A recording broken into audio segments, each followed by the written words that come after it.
Welcome to the Hacking Your Health podcast with Ben Canning and Dave Kennedy. Two guys heading out to hack body, mind, business, and beyond. We are here to provide a single source, bullshit-free guide to understanding your body and how you can live better for longer.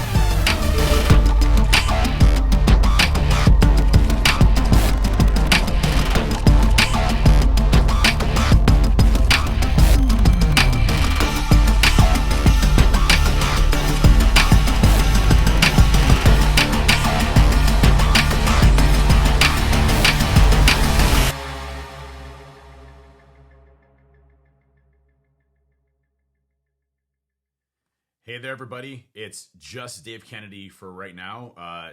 To give you a little bit of recap of what's been happening on the podcast that is not going to be recorded the same way that we typically do. We had recorded this over a week ago, and Ben was having some technical difficulties where the app kept crashing, and we had to piece things together, and it was a disaster. So then we were going to record while Ben was in town this last week here. And I had some car issues where I won't go into the full stories. We'll save that for another time. But we basically were driving 75 miles an hour down a freeway, and my truck completely died to where I had no power steering or power anything. And so I had to do kind of an emergency, ditch type of thing. And luckily everything was fine. No big deal. It turned out to be a minor issue, but did not get the podcast recorded while he was here. And then we attempted to just do the podcast again from his hotel in New York, and here on the internet there is extremely terrible. So what we decided to do is do a solo act of 30 minutes of Dave and 30 minutes of Ben. So if this sucks, I apologize for this week's podcast, but we'll be back to a normal routine starting off next week. So you're with me for the next 30 minutes. If you want to skip ahead or before whatever Ben decides to splice this together, skip ahead 30 minutes just to hear Ben's sexy, Irish voice. That's totally fine as well. I have some good stuff I want to talk about, specifically around one of the latest Huberman Labs podcasts, which I really enjoyed a lot, as well as talk about, some of the experiences I had this last week with Ben, as well as my new training program, which hopefully you learn a little bit about. But I do want to say a special shout out to the We Hack Health community. It is just growing exponentially. Ben has countless people that just joined the Hacks version 1 program, which is going to be amazing for folks. So if you're not familiar with that, check out his website, take a look at what that program is. I think it's going to be really awesome for a lot of folks, and where Ben can help a lot of different people, but also just seeing the community expand and grow, and people having a lot of success with it. I'm seeing continuously. I was actually randomly at a conference, and someone came up to me and said, I've dropped 47 pounds just by reading your Medium posts and listening to the podcast every week. So it's really great to hear those success stories, the motivation coming from people, and people really taking control for the first time in their lives of their health and fitness, which I think is such an amazing accomplishment. And so kudos out to everybody here that is out there grinding every single day, that's out there getting in the workouts, that's getting your steps in. If you're just starting off, congratulations on taking that plunge and step. If you're further along in it, awesome on keeping progressing. It's just awesome things that we're seeing from this community, this movement, in a industry that is extremely sedentary. And for folks that aren't moving around a lot, this is an awesome thing to see. As a community, again, if you haven't checked out our Discord server, great group of folks there, always contributing and helping out to a positive community, and really trying to make everything a better place. But with that, I'll kick it off my first 30 minutes here to talk a little about the latest Huberman Labs podcast, which I really enjoyed. I'm about 3/4 the way through, so I'm not fully done with it yet, but there was some amazing nuggets in there, and what I would consider as extreme validation of what we're talking about here in the Hacking Your Health podcast. When we talk about some of the fundamental concepts around weight loss, we're not talking about diets. We're not talking about, cutting carbs. We're not talking about cutting fat. We're not talking about cutting protein. We're talking about a system that allows you to be flexible in what you do in a world and society where high calorie foods are available all around us at an instantaneously self-gratifying, dopamine inhibiting app that delivers things to us magically to our houses. And we've never had that from a human being perspective. And what's interesting is if you look at some of the early pictures, in the 30s and 40s, in the 50s and 60s, obesity wasn't a major problem. And what we see now with all of these, heavily processed foods, artificial foods, highly, used with sugar and corn syrup and all of these different things, it's causing us to have this kind of pandemic that we see today. That's why we see an increase in cancer and comorbidities around obesity, heart issues with cardiovascular problems. And so, to offset that, we have to be really conscious of what we're doing on a regular basis. And for me, I've talked about my history about being obese and always struggling with weight ever since I was a kid. You look at my pictures when I was starting to hit 12, 13, 14. 14, I started ballooning up really bad. 15, 16, 17, I was heavily obese. I knew that I couldn't continue on that same path, so I went into the Marine Corps, knocked off some of the weight there, but as soon as I got out again, went right back to being obese again. So I've struggled with obesity my entire life. And, what we talk about here is such a validation to hear on the podcast from, Dr. Andrew Huberman, as well as Dr. Layne Norton, who is one of the most famous experts on nutrition, protein metabolism, muscle gain, and fat losses. He's literally one of the most decorated and accredited PhD doctors in this field. He's also a natural bodybuilder. He's incredible. I just saw him. I think he was doing like a 665 pound deadlift. I'm jealous because I can only do 605, so I'm catching up to him. But what's interesting about that podcast was he talked about how our bodies work and how when we eat calories, whether it's carbohydrate from a macronutrient perspective, carbohydrates, fats, and proteins, it really talked about how that process works and how our body does a conversion of that to energy. And it's all chemically driven in our bodies to a process that's called ATP. And ATP is our energy in our body, and how carbohydrates are more explosive in nature for energy production in ATP, and how fats are converted to ATP, and how proteins are less converted to energy, but used more so for protein synthesis. And when you start getting into what we've talked about before in the past on the podcast, we've talked about concepts like the basal metabolic rate, the total daily energy expenditure, TDEE. We talk about calories in versus calories out. He goes into great, Dr. Norton goes into great detail of all of those concepts and validates those very specifically, and to the fact where it's fact. And yes, there's nuances. It's not just calories in versus calories out, but at the end of the day, it is calories in versus calories out. So when you look at what you're trying to accomplish long term, we have to recognize that if we have more days than not eating more calories than we burn, we are going to be in an overweight status. If we eat less calories than we typically burn, we will be able to control our body weight to what we want to be able to accomplish. So that at the end of the day, regardless of what you're doing from a resistance training perspective, what you're doing from a cardiovascular perspective, what you're doing from a steps perspective, at the end of the day, nutrition is the most important thing out of all of this.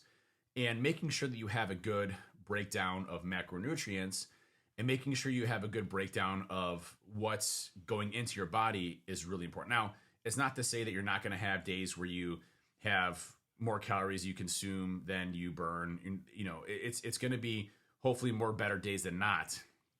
But this framework that we talk about here on the podcast and what we've really tried to cover of how I've had a lot of success and what we're seeing from a lot of folks in the Hacking Your Health community is that if you control your nutrition, everything else starts to fall in line. You eat carbohydrates for energy. You use fats for hormones and cardiovascular health and things of that effect. You use protein for muscle gain from a protein synthesis perspective. And all those things start to come together in a way that allows you to have a framework of being successful in this journey, whether it's putting on muscle mass or losing weight.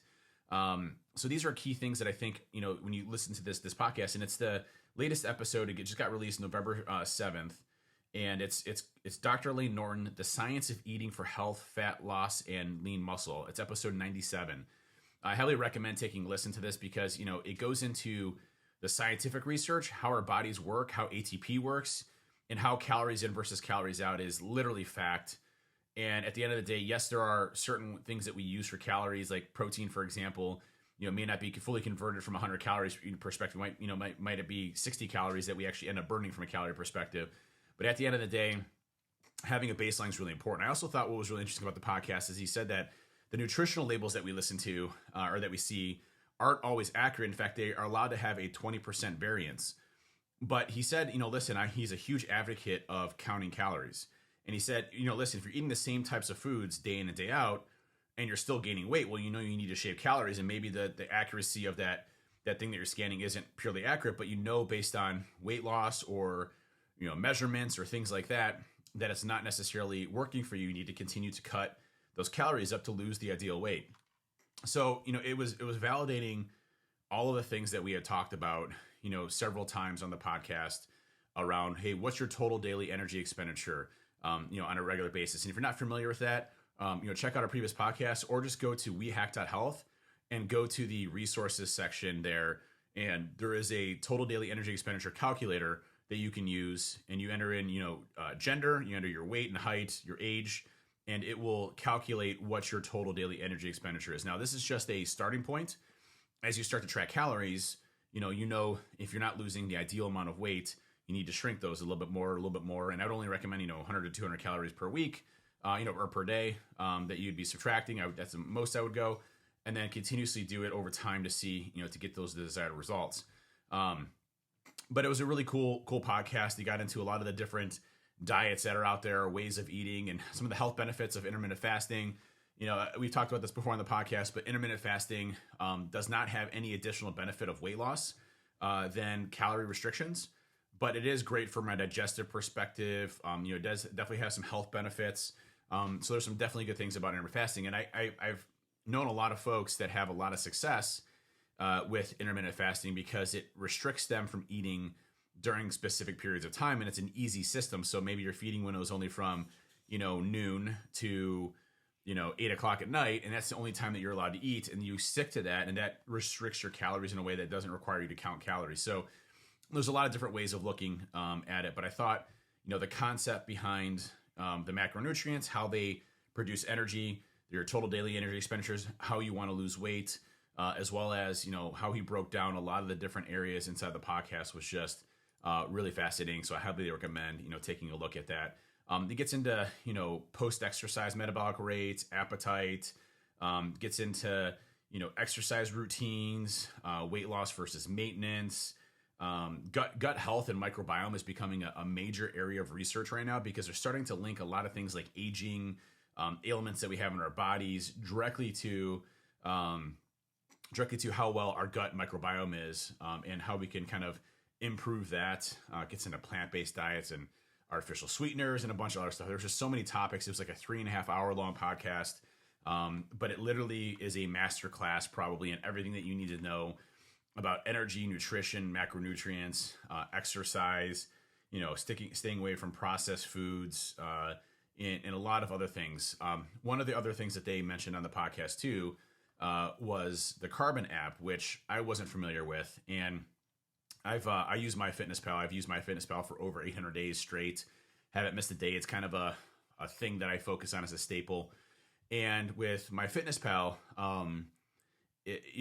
it's a great app and I've enjoyed it, but I just wanted to see what Carbon was because this doctor obviously knew what he's talking about, and he talked about more of a science-driven approach to this. So I downloaded Carbon just this morning, and I've been really impressed with it so far. If you're not familiar with the Carbon app, if you look up Carbon Health, it'll pop up, and it's a way to track your macronutrients, but it also gives you a macronutrient breakdown and plan based on your total daily energy expenditure, how much weight you want to lose, and then it starts formulating that plan and calculating automatically what you need to eat throughout the day. It also has a really great food database that you can scan things for, and I've been really impressed with it so far. So I'm still doing both, but I'm starting to lean heavily more towards moving towards Carbon as an app because I think it has a lot more benefits of tracking on a regular basis and getting more refined to what I want to accomplish. And what I really liked about the app was when you first started up, and there's a caveat, it's $9.99 a month, or you can do discounted rate, which is like 6 months for like $45.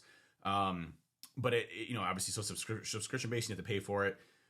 What I liked about it at first though was when you sign up with the app, it asks you, hey, what's your height, what's your weight, all of these different things that runs through kind of your body and where you're at. It asks you if you know your body fat percentage and what it is.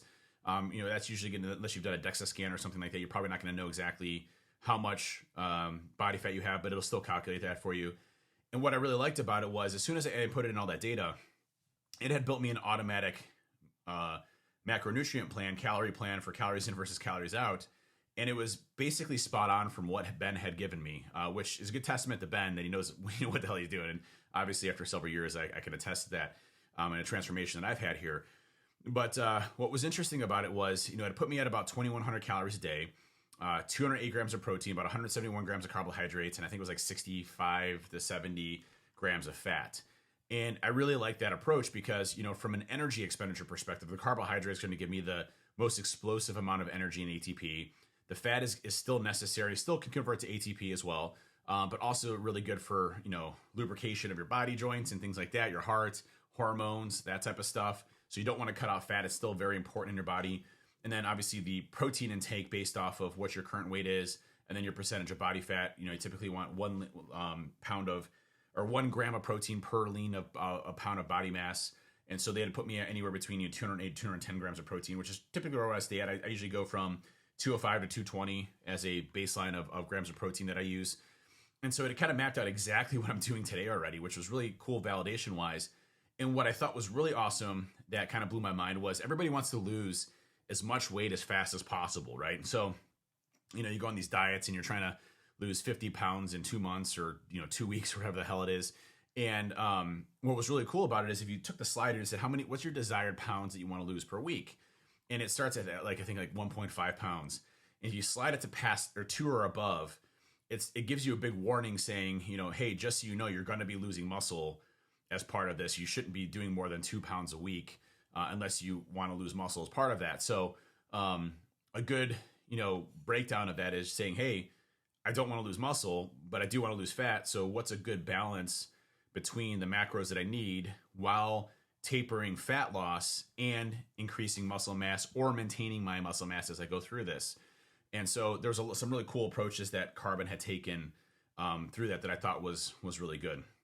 So anyways, that was the breakdown of the podcast. I really thought it was really good. They go into various supplements that they recommend, like berberine from a glucose perspective, where it kind of maximizes glucose in your body, increases insulin resistance from a natural perspective. It talks about, supplements like creatine as being some of the most ones out there. So nothing really new from that side. And, obviously, we've talked about supplements in great detail in here. Is not necessary unless you're doing, micronutrient testing and blood work and really basing those things off of you, aside from, maybe fish oils, broccoli sprout extracts, and creatine is kind of the 3 staple ones that, we typically recommend based on what we've seen from, a research perspective. But those are all things that, you learn from the podcast, and I thought was a really good one. So if you get time to check it out, again, episode 97 from that one, I thought that was really good. So switching topics, I wanted to talk about my new training program that I just got this week, which is Block 5 from Ben's training program. What's interesting about, and what I really like about Ben, and I'll talk a little about how this workout's done. Most people have, a standard workout routine, which is like, push, pull, legs, whatever, maybe full body exercises, whatever your job is. How many times you can go to the gym, the time you can commit, and the type of programs that you do. And a lot of people are looking for pre-programmed things that are on the internet. What I really liked about Ben's program is, one, it's very specific off of the equipment that I have in my house. So it's tailored towards the exercises that I can do at my house. And 2, it's also based on my goals. So I'd spoken to Ben and I said, listen, I want to get bigger arms. So how can I maximize, one of my weakest spots originally when I first started out was my chest. And so we worked very heavily on chest as part of my routines. And my chest is filled in very nicely and it's looking great. And I always want to continue to grow that, but I want to catch up other body parts that are through it. My calves, I've already, signed off as those are losing art. I still try to hit those, 2 or 3 times a week, but my calves don't seem to ever grow. But the other area that I want to hit was my arms, specifically biceps and triceps and my delts, my shoulders. And so Ben's program was really neat, the way that he split it up. And it really maximizes my arms, but also allows me to switch things up a little bit. So push days for me were typically heavy, bench, exercises for bench, cable flies, things like that were going to hit my chest first. And then from there, I typically do shoulders, and then I would do triceps, right? What I liked about the program this time, and I just want to give a shout out to Ben for it, and this is a cool technique that you can use in your resistance training programs if you're building your own, is taking those exercises that you typically do and splitting them up a bit, especially if they're big body parts or body parts you want to work on. A good example of that is, so I train Monday, and it's a push day, but it's a push day focused on chest. So I go heavy chest. I start off with, an incline bench press, then I do dumbbell bench presses, then I do cable flies, then I do shoulder press, then I do lateral raises, then I do single arm lat raises until burnout. Then I do tricep extensions, cross body tricep extensions, push-ups till failure, and then I do abs. So that is my general workout for that day. Tuesday is legs and biceps. So I do legs, various legs, but it's a heavy focus on glutes and hammies that day. And then Wednesday, I do Orange Theory. So I do Orange Theory Monday. So I do Monday, Orange Theory. Then in the afternoon, I do a lift for push. Tuesday, I do legs and arms, specifically focused on biceps. Sorry, I should have mentioned that. So we do biceps on Tuesday. And then Wednesday is kind of my rest day, but I still do Orange Theory. And then Thursday is my pull day. So heavy focus on glutes and hammies and my back and biceps as part of that. So I've given myself 2 days of recovery there. Thursday's another day for back and biceps. And then Friday is a push day, but it's focused heavy on shoulders first.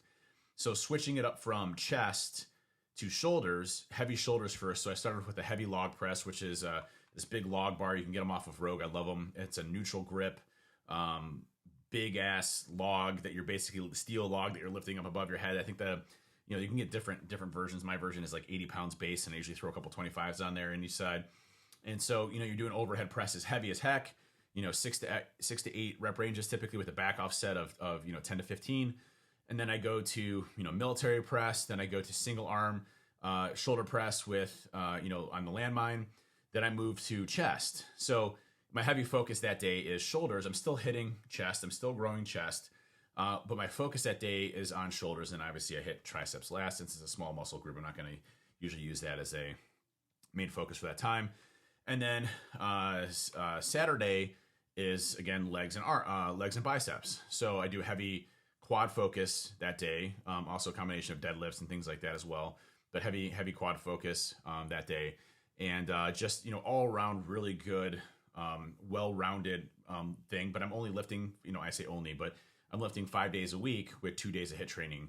And I found that to be really effective and fun to go through. So technically, Wednesdays and Sundays, even though Wednesdays I still do Orange Theory, are my 2 days that I go through and do those two. So, shout out to Ben for that specific training program. When you're planning resistance training programs out, what do you want to accomplish as far as what muscle groups you want to grow and focus on and make those stronger? And can you hit those more throughout the week? And typically, based on research, they say 48 hours is anywhere between 24 and 48 hours for a muscle group is a good amount of time for that to be able to recover. 48 hours is most ideal. It doesn't mean you can't train other muscle groups. It just means those muscle groups specifically, you can't actually go and train as you're going through. So, so I got to go through that this last week here, go through that full training program. I thought it was really well designed. And as you're going through, if you start building your own training programs, again, there's different rep ranges. I always recommend your first compound movement, whether that's bench press or deadlift or squats, or anything that's going to be a big muscle movement, rack pulls.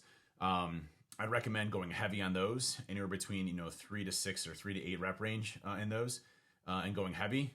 That's going to increase your strength, and then from there, blowing those muscles out anywhere between the 8 to 15 rep range. Till muscle, near muscle failure or to muscle failure, is where you're going to get the size and the growth of both those fast twitch fibers for strength and those short twitch fibers for the size and look and endurance for those specific muscles. So good ways of breaking those out as you start to go along and go through all of those.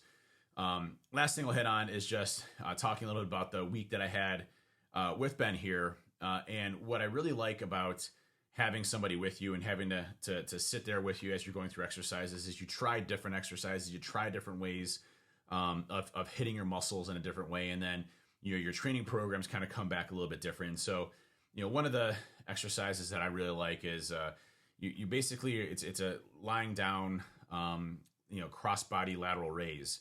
And the way that you do it is if you're at a gym and they have, two bands or, ropes on each side, you basically just take the ends of those and you cross your hands with them and you lay back at a kind of a 45-degree angle on a bench, and you start to bring your hands back, towards a lateral raise. And it takes away your ability to leverage your back and really get that contraction really well on your muscles.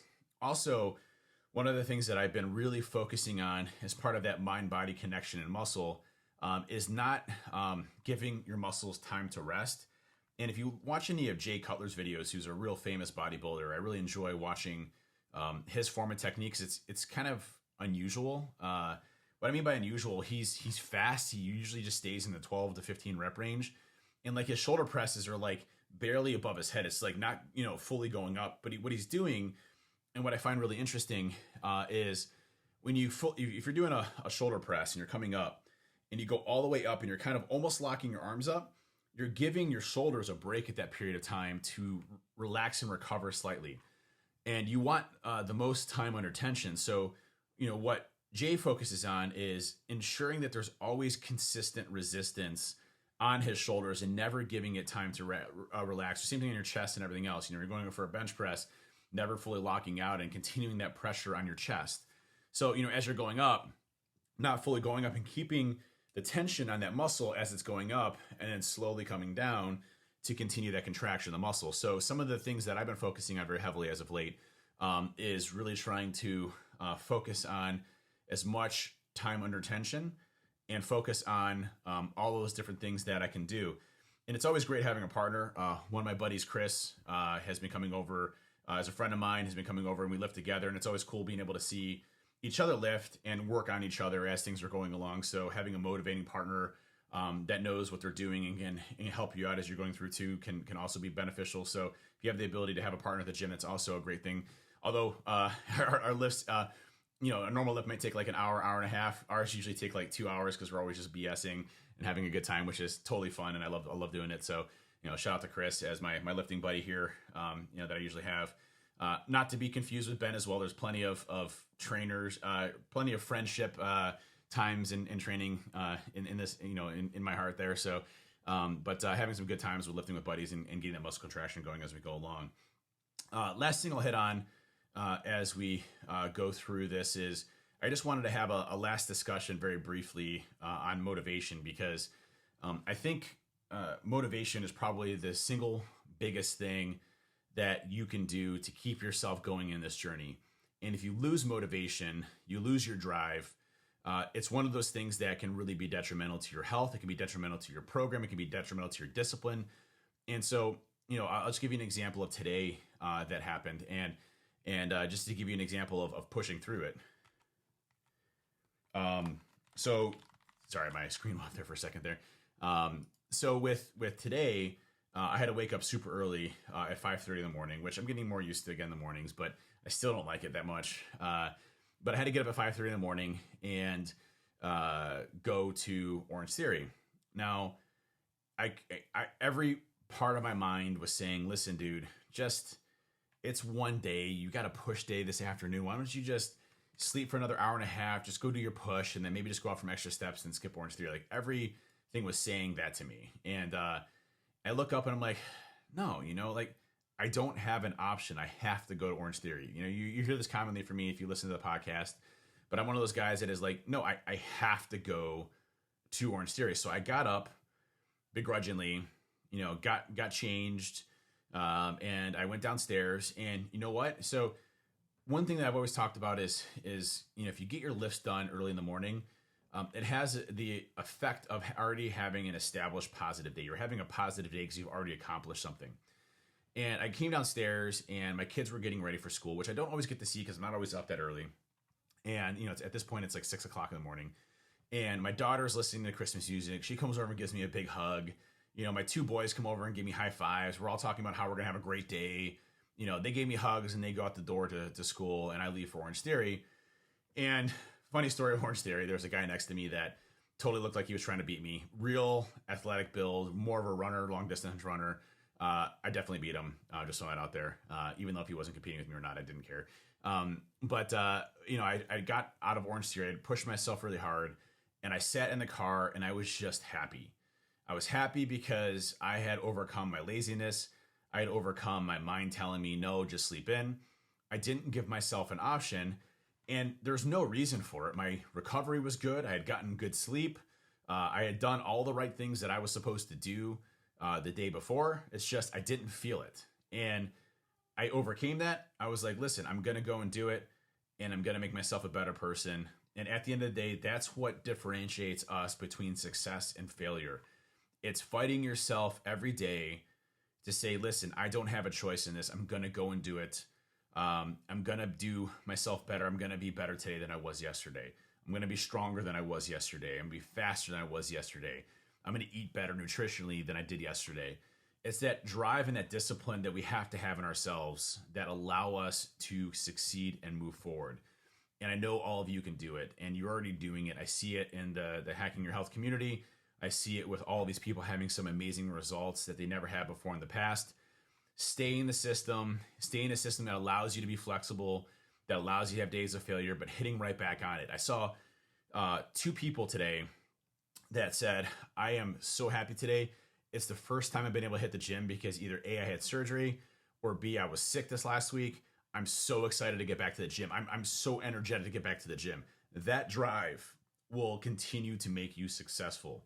It takes time to get there. If you're just starting off in this journey and the gym is a chore, that changes. That changes drastically as you do it more often and as you have a positive feel for it of accomplishing something after you've gone and done it.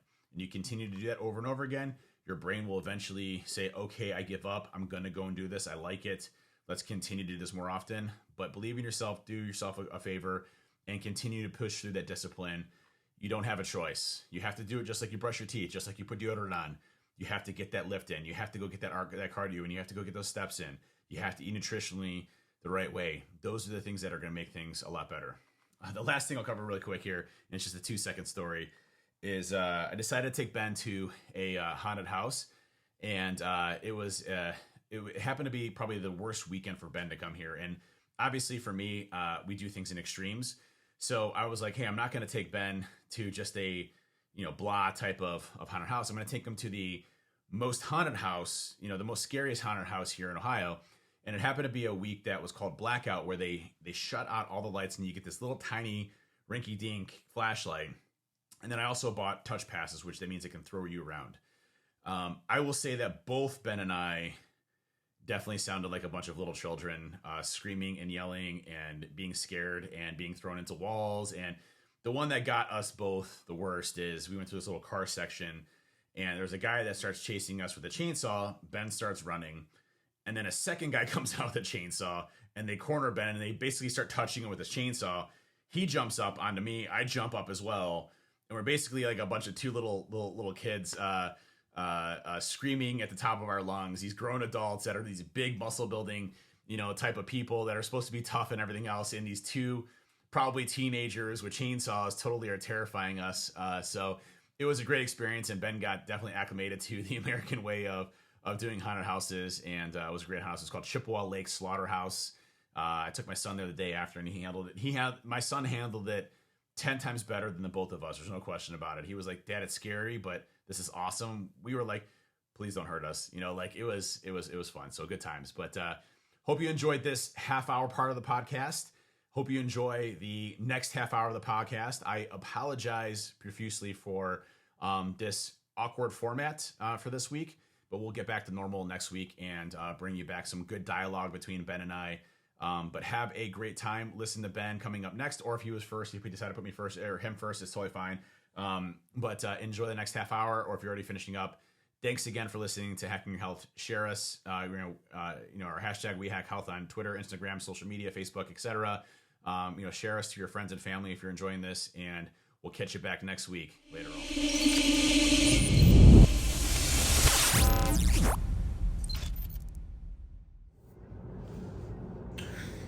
Yo, what is up? what an episode this will be. So I am assuming that Dave has filled you guys in on the shit shows that we've had to deal with in recording this episode. We tried to record it last Monday, which was the 31st of October, the day before I started travel, and that just was not the day. My camera kept cutting out. We tried like 3 times, and potentially I'll put that together and have this at the end as like a bonus half-hour episode. And then obviously we tried to record it a week later today, which is the 7th of November, and the Wi-Fi in the hotel that I'm staying at just was not allowing it. So we decided that instead of just not posting anything, that we would record 30 minutes each, and then just put it together. So I have absolutely no idea what Dave has recorded, because it's currently downloading on the shitty Wi-Fi. So I thought I would just go for it with what I wanted to do. First of all, I would imagine that if this was a regular episode, Dave would ask me how things are and what's been going on. So things are good. I am obviously traveling at the minute. I was in Ohio for, I guess, 5 days, and now I'm in New York. We will do a sort of recap rundown episode on what happened in my time in Cleveland, but it was a lot of fun. And I think every time I travel to Ohio or travel to Cleveland, someone gives me a hard time, whether it's the people at immigration or other people who live in America, as to what the fuck is there to do in Cleveland, Ohio. And I mean, I always have fun when I'm there. So I did that. Today I'm in New York. I've spent the entire day having calls with people who are coming on board into the Hacks program, which I'm actually really excited for. Like I've said before, it's a really cool group of people. It's going to be a lot of fun. I think one of the most unique things about it is everybody will be starting at the same time. So I'm excited to see where everybody will be in 3 months' time, 6 months' time, 12 months' time, and how their sort of relationship with each other has developed over time. Because I think that is often a big part of the group dynamic. We also launched or dropped or released, whatever way you want to put it, the Nashville edit, which I was very happy about. Ryan absolutely fucking nailed it, to be honest, and it made me want to go back, and it makes me excited for future in-person events that we do. I think it perfectly portrays exactly what we're trying to achieve. It portrays the community aspect, it portrays the training aspect, the nutrition aspect, the fun, the friendship, everything that sort of comes along with what we're trying to achieve from a We Hack Health community basis and beyond. So yeah, it was a lot of fun. Like, genuinely watched it probably about 7 times back to back. Another cool thing from Ryan this week, I got some client testimonials back. So if you check out the website bc.training/testimonials, you'll get to see some testimonials from a couple of the guys too. And one of the coolest things about them, in my opinion, is the sort of B-roll footage over the top of it. So it's not just the standard talking at the camera situation. So that was cool too. If you could honestly see the setup that I have here trying to record this, I'm recording it on my phone because for some unknown reason to me, the webcam on a MacBook is like recording on a potato. So I'm recording it on my phone. The phone is propped up against the water bottle, against the window. It's plugged in, and I have my laptop sitting open in front of me. I had thought of a couple of different things that I potentially could speak on, and I think probably the one that I kept coming back to, I'm talking about this as if I've had loads of time to prep for this. Basically, we tried to record it, it didn't work. I went for a walk. I mean, full disclosure, I went to a walk to buy new set of boxers because I still don't have my bag from traveling from British Airways. I haven't had it for a week, and I've just had to buy things every day. So that's where I was. Went for a walk, thought about the entire time that it was on the way down, and I think probably the thing that I kept coming back to was recent conversations that I've had with everybody who's coming on board in the new program. And the thing that I sort of wanted to home in on that was what their struggles are. So yeah, I've obviously been speaking about this quite frequently over the past couple of weeks. I do have literally their questionnaires open in front of me, so I can actually go by exactly what they've been saying, and sort of the advice that I've been given, or the advice that I would give in specific situations. There are a couple of things that people in general struggle with, and I want to just sort of give my advice on that as well, because I think that there's no way that the people that I'm speaking to are the only people who are struggling with specific things. So the first one, and probably the one that I speak about the most, or most frequently, or I hear, see, listen to people complain or struggle with more than anything else whenever it comes to any sort of health and fitness journey, is how to hit your fucking protein goal. I honestly have a conversation with somebody about this at least one time per day, and it's an area that, as I said, it comes up time and time again, and it is one that doesn't seem to be going away. And there are a few, without going into like super specifics, there are a few key pointers that I give to sort of set people on the right path with this.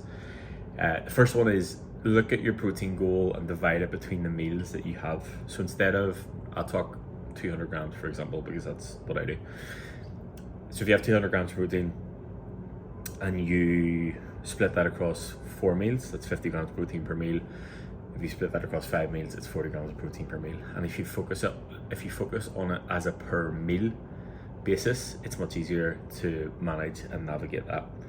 In line with it being a per meal basis, if you're struggling to hit that number, whether it's 30, 40, 50, whatever it is, with the meals that you're currently having, the easiest thing that you can do in that situation is look at the protein source from the plate and eat slightly more of it. I think oftentimes people wonder where they're going to get it from, or what magic meal they need to do, or the extra meal that they need to have, or where it can come from.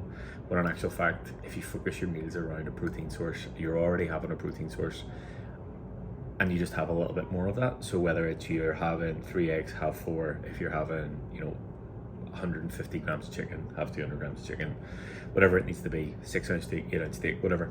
Slightly more in every single meal will help you come over that mark that you need across the meals across the day. The other thing is, and I have to credit Matt for this one, I can't remember when he spoke about this, but he basically, what he does with his clients is get them to look at their plate and split it into the protein, fats and carbs. And if you literally look at the amount of carbs that you have and the amount of protein that you have, half the amount of carbs and double the amount of protein, it's going to be the same amount of calories, because there's roughly the same amount of calories, because there's 4 calories per gram of each, both protein and carbs, and that's another easy way to just sort of look at your plate and do it. The third way, or the third piece of advice that I would give, is don't be afraid to supplement with shakes of some sort. So if you're trying to hit 200 grams and you're consistently like 160 to 170, have a protein shake to take you over and above. Now, I wouldn't recommend having too many servings, because you don't get the full benefits of having actual real food. And obviously we need to, there's a lot of benefits that come from actually chewing and eating food, not just drinking. So I wouldn't rely on it too much, but if you're getting a pretty wide range of different protein sources throughout the day, there is zero issues with having a protein supplement over and above on top of that. I would plan meals around your protein. I would also have protein snacks. You maybe heard me talk about this before / seen on social media, but I'm a big fan of just eating like deli meats. Roast beef is the go-to at the minute. Bresaola, also another one. Sliced turkey, sliced chicken, all those sort of things. If you have them on hand, it makes it that little bit easier. And yeah, just adding bits here and there throughout the day or throughout different meals definitely helps alongside that. Beef jerky is also a good one. It's something that I have had today, because even with travel, I want to make sure that I'm ticking the box and hitting the protein target with that. The second thing that I hear people struggle with a lot is sleep. And this is something that I struggle with myself. And when it comes to sleep, we oftentimes think that we can get away with having less sleep than we actually can. And oftentimes that fucks us in the long run. Maybe you can get away with it in terms of you can stay alive, or I guess survive, but it's difficult to sort of thrive and progress forward in other areas if you're not getting a full good quality night's sleep. And this is something that James pushed and pressed me on for the longest time whenever it came to boundaries and things that I had sort of set out and wanted to do myself. As I said before, when I originally reached out to James, it wasn't really a physique-based goal that I had. It was more a mental clarity, mental capacity, focus, being able to handle a bigger workload, etc. And I knew that the way to do that was through training and nutrition. Apologies as well if you can hear any madness in the background. I am in New York, I am staying in Times Square, and I am 56 floors up, but I can still hear all the madness out there. So yeah, it was a big focus of me, and I know that I work better if I get up earlier, generally between 4 and 4:30 a.m. And if I don't go to bed on time and I don't go through my nighttime and evening routine, yes, okay, maybe we'll get some amount of sleep, but the quality is shit, and then that then starts to eat into the next day. So we set some pretty firm guidelines or boundaries in the evening. It's actually a tick box in my check-in sheet. And it is basically to finish work no later than 9 o'clock, no screens, no blue light, no any distractions after 9:30, and be in bed by 10. And truthfully, I mean, I'm going to say the majority of the time, it's coming up to 8:30 now, but this is an exception to get this out for you guys. But generally I try and finish in and around 8 o'clock. There is one night a week that I do have my weekly group call, which is a Wednesday, that finishes at 9 o'clock. But straight after that, I get into my sort of wind down routine in the office. So it is clean down my desktop, delete any files that need deleted, and then physically clean down my actual desk and set myself up for the next day. Write out my to-do list so I don't have anything going around my head that I'm going to miss anything the next day, and then spend like 20-30 minutes doing something to sort of switch off, not on a device, whether it's read a book, go for a walk, something to just sort of clear my head more than anything else, and then I go to bed. And that is pretty much the long and short of it. And I have realized over time that if I go to bed at 9:30, I will get up before my alarm goes off, or I will wake up before my alarm goes off. But if I leave it even an hour later, getting up at that 4:30 time is a chore in itself. And to me, I value getting up early and getting ahead of the day and being that little bit more productive in the morning. So it's worth that sort of, I don't want to say sacrifice, because I don't really think I sacrifice anything by going to bed at 9:30, but it's worth having those boundaries in place. And I think that if you can do that and set yourself up with that, it can definitely help. A couple of tips around sleep, rather than me just telling you what I do.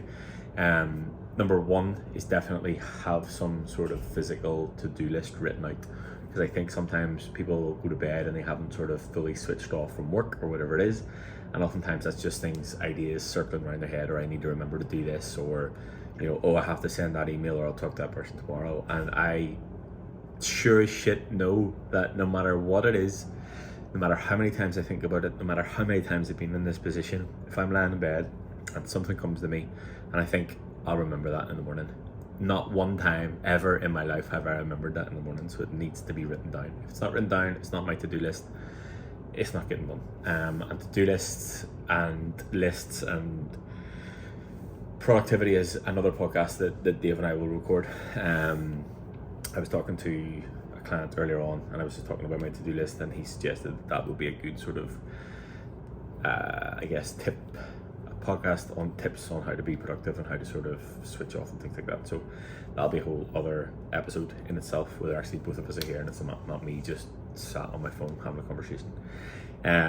So yeah, have some sort of wind down routine, have some sort of to-do list, have some sort of like evening routine. Now, it doesn't need to be 20 boxes to tick to get to sleep. For me, it's just a case of switch off, wind down the computer, delete everything that needs deleted, switch the computer off, wind down the desk, write my to-do list, and do something that is non-screen related, whether that is read a book or write something or go for a walk, and then get into bed. Doesn't need to be a massive extensive one. Another one that I would suggest, and I've spoken about this recently, is having some sort of scent or smell that you associate with sleep. This can obviously be across the board in terms of whether it's focus or de-stress or whatever, but if we're talking about sleep, It's something that you can look at. I did used to use like a pillow spray that was just like a lavender flavor. Sometimes I use like the oil diffuser, and I'll put a sleep or a wind down essential oil in it, and that sort of association with sleep will help me get over to sleep. Obviously, there's the supplements conversation, but I wouldn't have that one until you've sort of exhausted every other aspect or everything else, because while supplements are great, there's things that don't cost anything that you can do to sort of help get you over to sleep. Another one is to cool down your room, so a colder room, a dark room, a quiet room, all those sort of sleep hygiene things as well. And the last one that I sort of use is your body temperature. And for the longest time, I would have had a cold shower, thinking that would help me cool down. But what happens in a cold shower is your internal temperature, your internal body temperature starts to heat up because your body is cold. So it actually makes you warmer whenever you get into bed. So generally I'd have like a really warm shower if I feel like I'm going to struggle to get over to sleep, or a hot bath.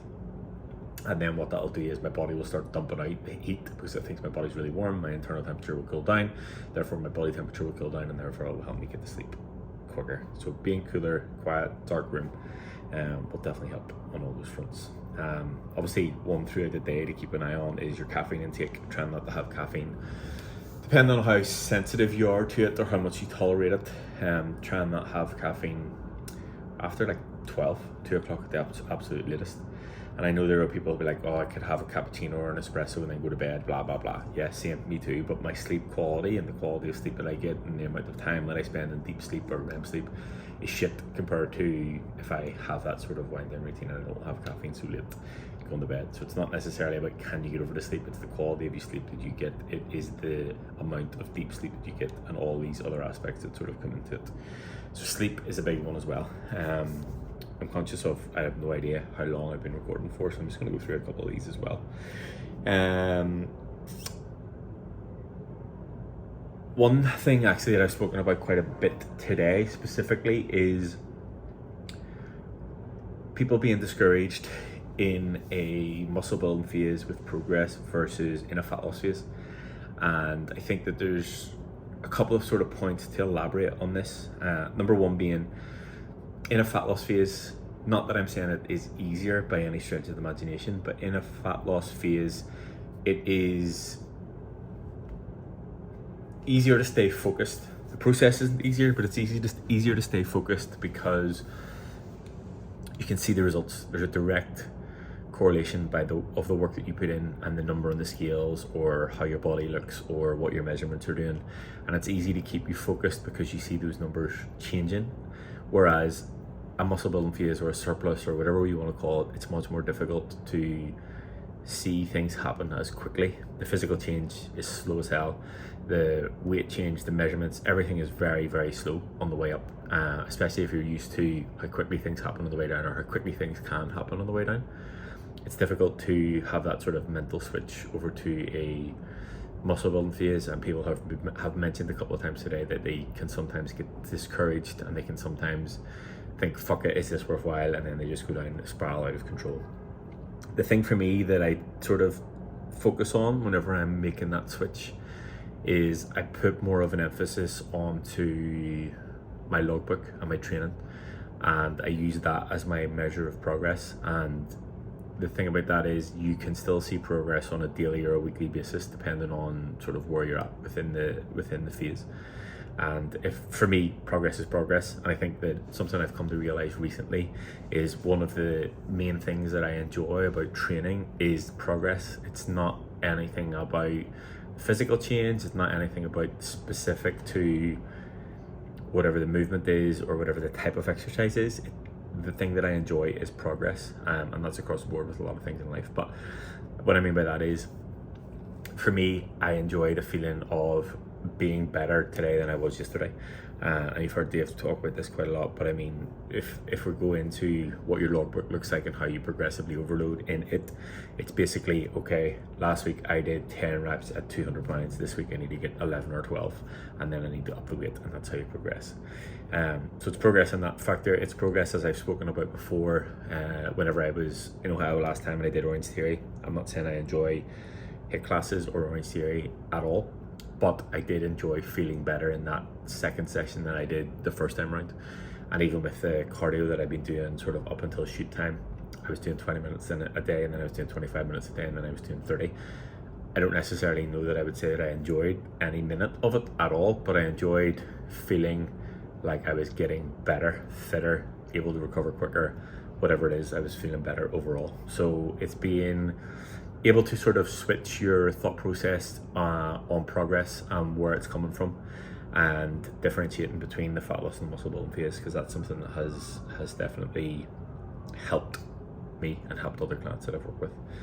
The other thing that I have spoken quite a lot recently is habits, and obviously habits is the H in Hacks program. And for anybody who listened to that episode where I announced it the first time, yes, the H did change quite a lot, and it has changed quite a lot up until Ryan was at my house in the office and we were recording it, and I can't remember how the conversation went, but he said, why don't you use habits? And I was like, that's the one that makes the most sense. But anyway, habits, and ultimately for me, the reason that fits so well into the program is because it is the foundation of all progress. And the reason that I speak about it quite a lot is because everything that we do is habitual in some way, shape or form, whether it's good or bad. It's formed over time, and sometimes it's difficult to break those habits if they're negative, and sometimes it's difficult to incorporate new habits. But ultimately for me, the habit thing needs to fall in line with what I value and what I'm trying to achieve, ultimately the person that I'm trying to become. And if I start to think, okay, right, well, future me in 5 years, whatever it is, what does that person look like, and what are that person's habits? What does that person do on a daily basis? How does that person make decisions? How does that person manage stress? How does that person manage confrontation? How does that person manage communication? Whatever it is. And that to me is ultimately how I sort of make my decisions and how I sort of navigate day-to-day life. But when it comes to habits, there are things that I have that are non-negotiable. And even the cardio thing up until the shoot, it became a habit. It became something that I did every single day. Initially, I tied it off the back of training. So what I would do is I would go to the gym, I would come home, I would do 10-15 minutes on the bike, and I would do that 4 or 5 times a week, depending on how many times I was training. It was easy for me to do that as a habit because I was tying into a habit that I already did, i.e. going to the gym. And then once I sort of got the feel-good factor of it, I started adding more time. So I would have went from 10 minutes to 15, 15 minutes to 20, 25, 20 to 25, 25 to 30, etc. And then I would have started doing it in somewhere in there. I would have started doing it on my non-training days as well. So it was an everyday thing. So yeah, tying things off the back of things that you already do is generally quite an easy one. Whether it is you for brushing your teeth, if you want to do something that is in the morning, for example, take supplements, and you leave them beside your toothbrush. Brushing your teeth is something you do every single morning. So if you want to remember to take your supplements, put your supplements beside your toothbrush. Another one is drinking enough water. I always think, again, this is something people struggle with across the board, but for me, having a water bottle with you or around you at all times will remind you to drink water. It's as simple as that. Another one that I have stolen from James Clear and Atomic Habits is making it, I don't know if he said making it sexy, it doesn't sound right, but I think that's what he did say. But making it accessible is probably more reasonable in terms of what I'm saying. And for that, what I would look at doing for that, for example, if you want to read more, so here's my book that I'm reading at the minute, or you want to journal more, or you want to do something more, you need to find somewhere that you have it, that you can visibly see it. So even if we talk about the supplements thing again, every night before I go to bed, I'll leave my supplements out for the next day. So whenever I get up and I go down to get a glass of water or whatever it is, the supplements are sat there, so I need to take them because they're sat out there. If it is a case of reading the book, what I do when I'm at home is, and even here, I'll put it on top of my laptop or on top of my computer or on top of my keyboard. And it means I physically have to lift the book off. Now, if reading is something that I want to do, if I lift it off and I put it out of the way, then I really, really don't want to read. But it's then in my hand because I've had to physically lift it off before I can actually start doing any work. So things like that. And the opposite as well, if you're trying to get rid of a habit, make it out of sight, out of mind. And the first thing that comes to mind in this is snacks in the snack cupboard. I think that one of the greatest things that you can do when it comes to that is you have a habit of finding yourself in the snack cupboard. What you need to do in that situation is change the snack cupboard, get rid of all the snacks out of them, put them somewhere else, and put something that you really don't want to do but you know that you should do in that cupboard. So for example, if we talk about reading again, because there's a book sat in front of me, if you want to make reading a habit, and basically empty the snack drawer, empty the snack cupboard, and put a book in it, and every time you go to that cupboard and open the drawer or open the door, you have to read a chapter of a book, and you sure as shit will either A, read the full book, or stop going and looking for snacks. So yes, that's a sort of sideline on habits. Let me see what else we got going on here. The motivation one's simple because I mean motivation is bullshit, it will come and go, but we start to focus on discipline and what that looks like, and it's just something that is built out over time. Consistency is another one here, and again, you know, it's not something that you can just look at short term. Consistency is accepting the fact that, okay, I've made this commitment to myself, I want to do this and this every single day, and recognizing that some days will be shit and you'll not get it done, but you then make those days few and far in between,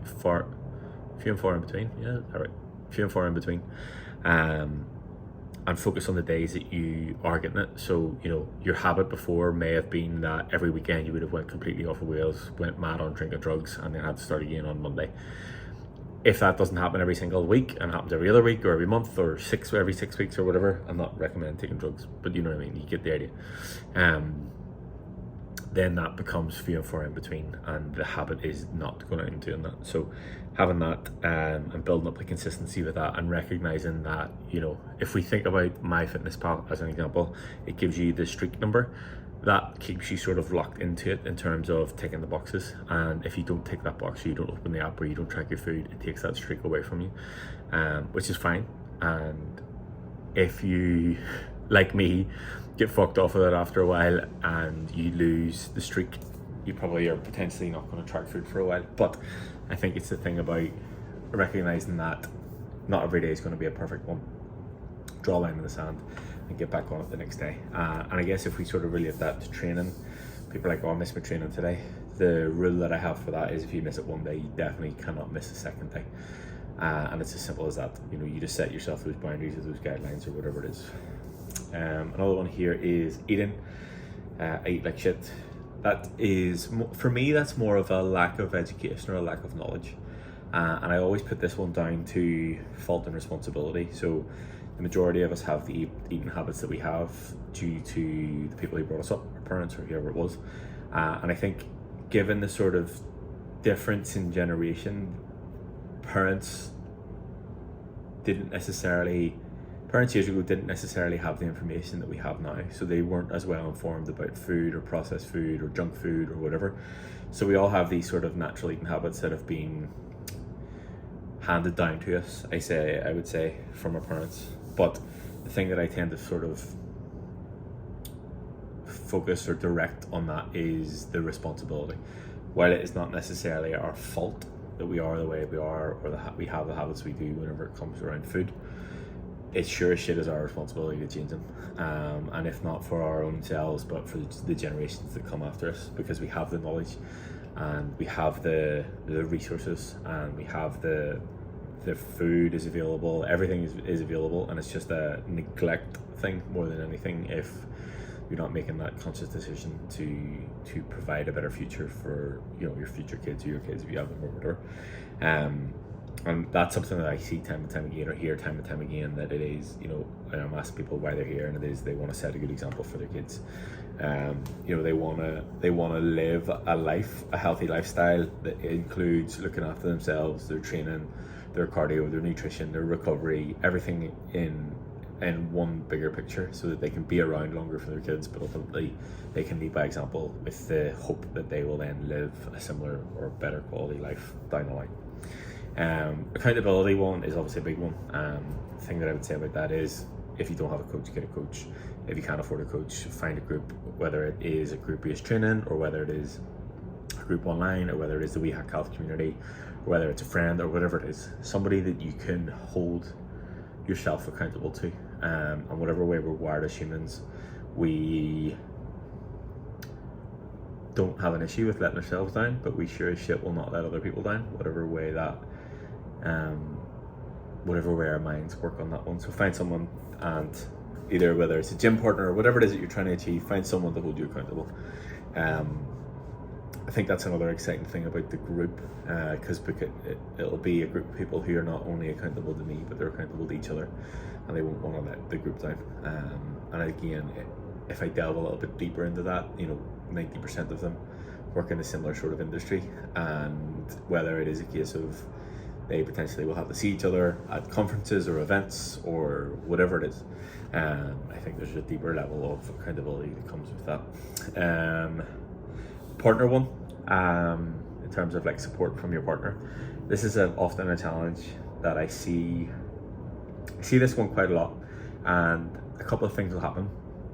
Number one, you potentially have not spoken to or explained or elaborated on what it is that you actually struggle with and why it is that you're trying to make a change. You haven't had that conversation at a deep enough level with the people who are around you, whether it's your partner, friends, family, or whatever. And that's sometimes something that you definitely need to do to make sure they're on the same page. The other thing is, it may be a case that they're just fucked off because you said this 100 times in the past, and you stick at it for a week and you don't end up following through for it. So they have a lack of faith or a lack of belief in you, and they don't really get on board with it because it's just another one of those things, or it's a phase, or it's a health kick or whatever. Or the other case is they are supportive and they support you in everything that they do, but ultimately I think it just comes down to having a conversation with that person, tell them what you want to achieve, tell them what you're struggling with, and tell them why you want to make a change. And I hear it all the time. It's like, oh, my girlfriend or my wife or my husband or my partner, they brought home junk food, or they brought home chocolate, or they brought home cookies, or they brought home whatever the fuck it is. While that is not very supportive towards your goals, we're all adults here, and it does not fucking mean that you have to eat these things. Every decision that you make is your own, regardless of what's going on around you. And I realize that that's easier said than done, but again, it comes back to the mindset thing of, is this in line with the person that I want to become? And all we can do is manage our own decisions and manage the things that we can control.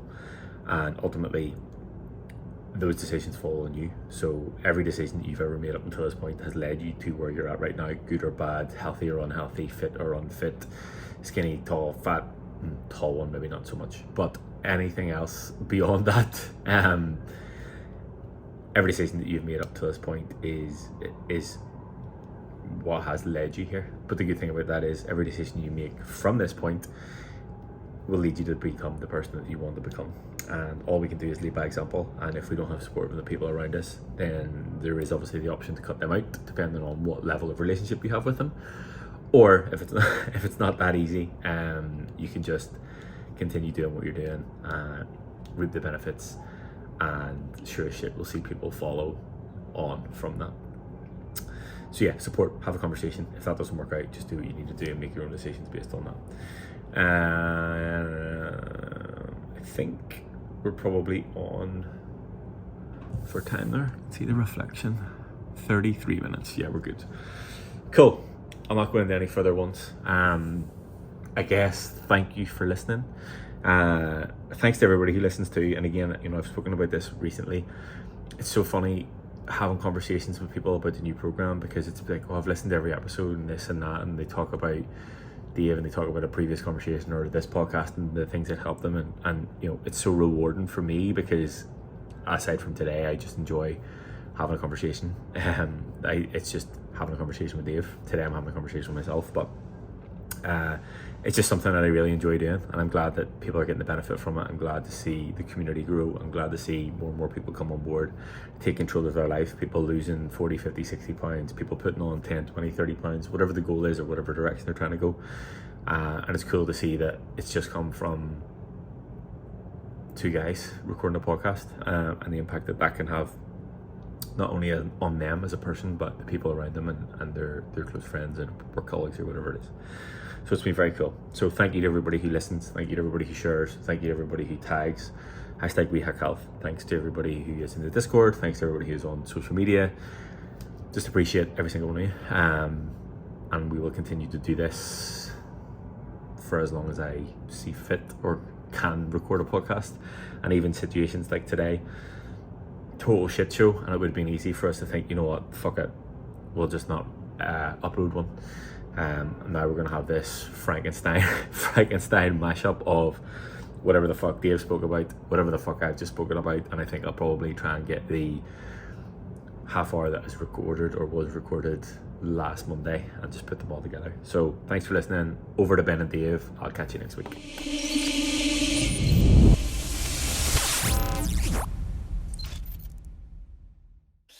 Yo, what's up, everybody? Welcome back. I'm Ben Canning. I'm Dave Kennedy. And this is Hacking Your Health Podcast. It is. It's another week. It's another week. And you're going to be in the United States again starting tomorrow. So when this podcast hits, you'll be, I believe, in what, New York? Yes. Trying to adjust there. There's my camera. My camera sometimes it gets a little fuzzy. see how it gets a little fuzzy there? I need to turn that off. Sometimes my camera gets a little fuzzy. Yes, so we're recording this on the 31st of October, which is Halloween. Happy Halloween. Happy Halloween. And then because tomorrow I fly, so next week when this gets released on the whatever Tuesday that is, 7th, then I'll be over there. So yeah, I'll be in New York. But yes, I travel tomorrow. That's which awesome. I'm excited about. Yeah. So Ben's coming into town, obviously. So, you got to get him the true Halloween America experience. So you guys don't have like Halloween or haunted houses over there, right? No, not well. No, I'm just going to say no, we don't. So, I'm like, well, Ben's never been to a haunted house before. So I need to figure out, a way to properly introduce him to haunted houses here in the States. And so there's one of the scariest haunted houses in the country happens to be in Ohio. And it happens to be the week where they do what's called Blackout, which is even more intense. And so it just happens to be. And I happen to be traveling. There, just that. Who knew, right? Right. And so what it is it's an old slaughterhouse from like the 1940s, like a legit slaughterhouse. And so the whole theme of it is a undead slaughterhouse type of thing. And we went this last weekend with a bunch of buddies. And it was intense, and it's going to be even more intense because this weekend when we go, they turn off all the lights, and you get a small, tiny flashlight, and they can push you around and throw you up against walls and stuff like that. So it's going to be insane. I'm just really glad that you're so much bigger than me, so I can just time behind you the whole time. Dude, I'm going to be jumping and screaming like a child. I'm actually, when I think about it, I'm like, think about it. I mean, like, you have a tiny flashlight. You can't see around you. So if you move a flashlight this way, and there's a guy over here, I mean, he could be right up in your face as you come back to here. I mean, it's going to scare the shit. And then they could push you or throw you or whatever. So, it's going to be. Yeah, you thought, you was like, I know what, we'll get Ben, this will be hilarious. And they're like, oh shit, I'm going to have to do that too. Yeah, I got to do it too, which is really scary. Well, funny story. So, my son Mason is really into haunted houses, loves them. And he's done Mansfield Reformatory, which is a really cool one. It's an old maximum security prison built in 1910.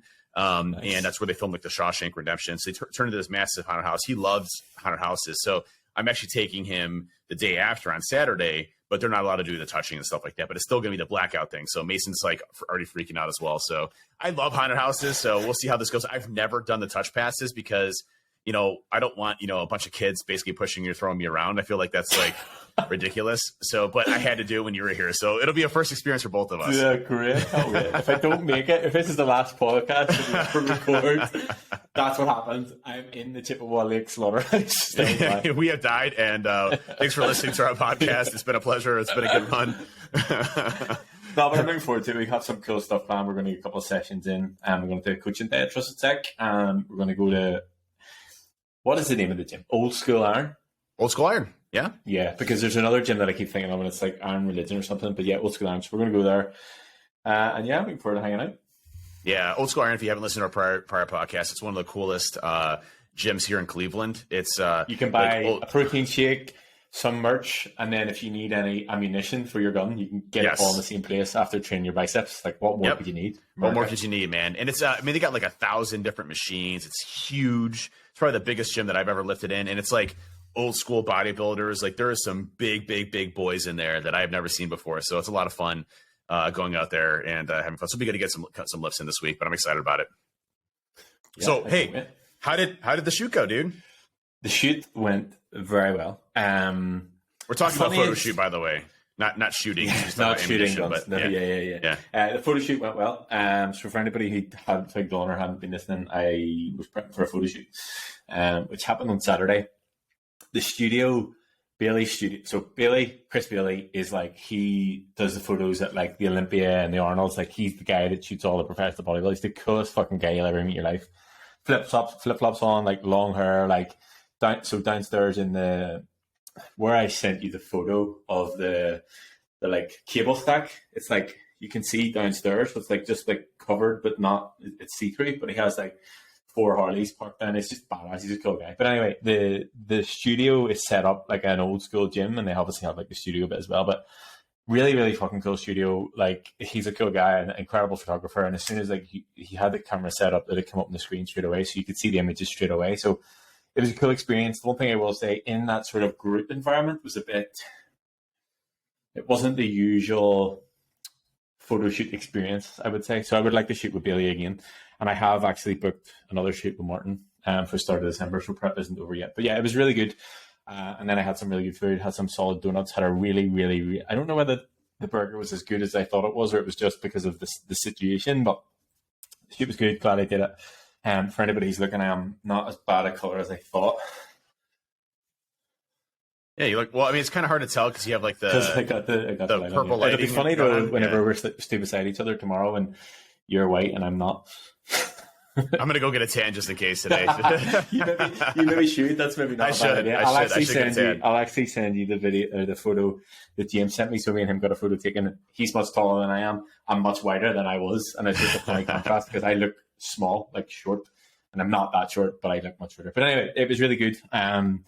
It was good to get over there. It was good to just have a conversation with James in person and sort of see what was going on, and see a couple of other clients and stuff. And then we spoke at VetSecCon, which was good.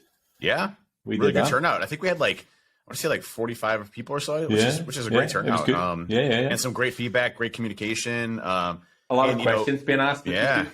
And that's, I wish more people would understand the fundamentals and basics of all of this, right? Because like, once you have those, like, you have the right tools to be successful. And I think that's what we're really lacking in the health and fitness industry. Like, we talk about it a lot, but our bodies are designed to be put under stress. And if they don't, they basically break down. And, nutrition, how our bodies work as a well-oiled machine, like all those fundamental concepts of macros and calories in versus calories out and that type of stuff. Like, we covered a lot of basics, and most of the folks were asking basic questions, and that's good, that they're asking those questions to understand.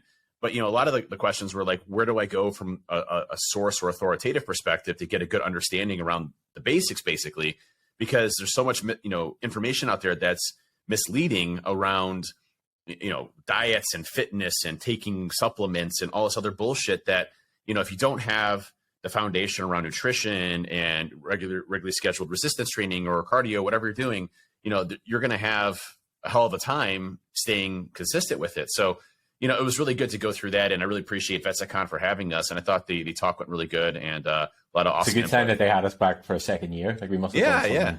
Like, that's good. That's good to be invited back. It's good to be invited the first time, but it's good to be invited back again. I think that's a plus. But yeah, I think that, and I feel like we'd have enough time. Like, it's so much to cover in an hour. Like, I feel like we could do that for 6 hours if we wanted to. Yeah. But I think it's exactly what you're saying. Like, with the people, because it's so basic, they don't believe that that's what it is that they need. Do you know what I mean? It's like they want the secret sauce, or they want the extreme thing, or whatever it is. It's like, if you nail the basics and you're consistent with it over time, like, you will make progress. And that is the long and short of it. So yeah, it was good. It was good to get some feedback. It was good to be able to answer some questions, and it was good to be able to do that for sure. Yep. And so what's going on with you? Oh yeah. I guess I was more excited about you, but no, it was. I had a really fun weekend. I got to go see the Smashing Pumpkins, which was really cool, and it was a situation where I had some really good seats that were way high up. I brought my kids with me to go and see it, which might have been a little bit of a mistake because Jane's Addiction was the opening band, and they had some scantily clad women dancing on poles and things like that. I was like, oh crap, I might have been mistaken. I didn't plan. I didn't think about that. I was like, especially Pumpkins, they barely swear in any of their songs. They're a pretty good band, and didn't think about the whole Jane's Addiction thing. So, but we were so far back that you really couldn't see much, and that I'm sure the boys were probably trying to zoom in on their friggin' phone or something like that. But but good concert, had a lot of fun. But what's funny about that is talking about consistency is I got there and they have this like kind of like a food spread buffet type of thing in the back. It's like club seats where you can kind of go in the back and they have food and stuff already prepared for you. And what I focused on was protein, right? So I went there. They had some like lamb on a bone. They had chicken. They had all of these different things of protein, and that's basically what I focused on when I was eating there. I was like, hey, I'm going to go in and just focus on things that I know my body needs, and I'm going to stay away from the massive dessert spread that they have here, the crazy caloric calorie drinks and all this other stuff. I was drinking water and Diet Coke, and had a pretty good time. So that was a lot of fun. And today I finally officially finished Hell Week at Orange Theory. So if you're not familiar with Hell Week for Orange Theory, it's basically you have to complete 4 classes within a week time frame during the Halloween time frame week. And so I completed my 4th class today. And it was funny because it was like a partner tag your it type of thing. So you have to go from like the tread to weight room. And once you finish the weight room, you tag your partner that's on the rower, and that person then goes to the tread, does the gym room. And me, I'm like, it's not a competitive situation, but I make it a competitive situation as usual. So, the first one you have to do is you have to do 0.1 miles, and at 15% incline. Okay. So 15% is like really high up. It's the max that the thing can go. I did 12 miles per hour for 0.1 miles at a 15% incline, which is maxing out the entire thing. Like, and people are like looking at me. I'm just like, I'm going. I'm just going as fast as I possibly can. And I'm a complete idiot. My heart rate's already at like 96. So I looked at my max heart rate today, and my normal max heart rate is usually like 182, 181. I was at 197. So I made it through. And the lady that I was tagging, she's like, I'm not doing that, I'm like, no, I'm not expecting you to, I'm just trying to beat everybody else. So she, like, what? Get on the fucking I felt so bad. I was just like, just do what you can do. Obviously it's your thing. And so, but we made it through, and I got my t-shirt that I'll never wear, but at least I completed Hell Week. And so it was a lot of fun. Had a good time. So yeah. Good. And we're going to do Orange Theory on Wednesday. That's right. Jenna is so excited. She gets so happy. She's like, Ben's coming again. You kidding me? This is going to be awesome. I love Ben. So she's excited. I have to be a little bit more enthusiastic than I was the last time. She was all high fives, and I was like, yeah, great. Like, can we just get started? You gotta stop dropping UK coins on the. I might bring floor, more. so. Like I'm a fucking leprechaun, just dropping gold coins everywhere. But yeah, I'm actually looking forward to it because I think I'll be much better in terms of like fitness levels and whatever else. But yeah, that'd be cool. Yeah. So it was a good week, but overall, back to it. I got a new training program that you just submitted, so I've been taking a peek at that. I wrote that. Yeah. I'm excited. Yeah, I can't wait. 14 legs day, 14 times a week. We have to train. So, I mean, not to totally derail us having a conversation, but we have to train legs in your gym this week because I haven't trained legs in your gym yet. So we need whatever way you're going to look at that program, whatever the days work out. Yeah. I guess Thursday, maybe? Whatever day. It doesn't matter. Anyway, whatever day we need to do it, and we'll train legs there before we go anywhere else because we've always managed to avoid it somehow. And I don't know whether that's a you thing or a me thing, but it's been avoided anyway. So we'll train legs there this week to sort of I think it's because we always get so busy, and legs does take a long time, because you got to load and unload the weights and stuff like that. Yeah, so we'll be there. That's like it'll be half time unloading. That's absolutely fine. Yeah, exactly. Yeah, so we'll do that. Yeah. Anyway, yes, you've got a new training program, which I'm super excited about. Just something a little bit different with it, and I had a lot of fun writing it. So it'll be interesting to see. We'll go through it this week, see how you get on, see if there's anything I need to adapt or change that I can obviously do when I'm over there. We'll run that for a few weeks, and then we'll maybe add in a second rotation of it too, just to sort of keep the focus sort of like slightly longer term. But yeah, it was fun. Yeah, I appreciate it. Thanks for putting the plan together, and I can't wait to start working through it. Today will be the first day, so we'll see. Good. So I don't hear from you again.